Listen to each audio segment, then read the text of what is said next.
Sa mga nagtatanong na mga retired police o military o mga OFW na gusto mag-apply sa cruise ship, pwede po kayo mag-apply mga sir, ma'am, mga kabayan. Pwede tayo mag-apply sa cruise ship, mga retired dyan at mga OFW. Sa true online po, maglalagin lang po tayo sa online.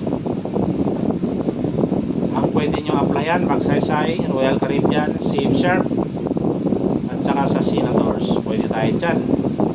Marami pong mga agency na pwede mag-apply, mapag-applyan. Mga kabaro ka 59, mga sir, ma'am, sa mga nangarap maging marino. Marami po pwede mag-apply po. Basta sinabi ko po, pwede mga retired. Basta kaya pa magtrabaho at magsasabitan. Pwede kayo mga madam, sir, mga OFW. Pwede tayo magtrabaho sa cruise ship. Basta kaya mong ipasa yung interview at yung medical exam para matanggap kayo.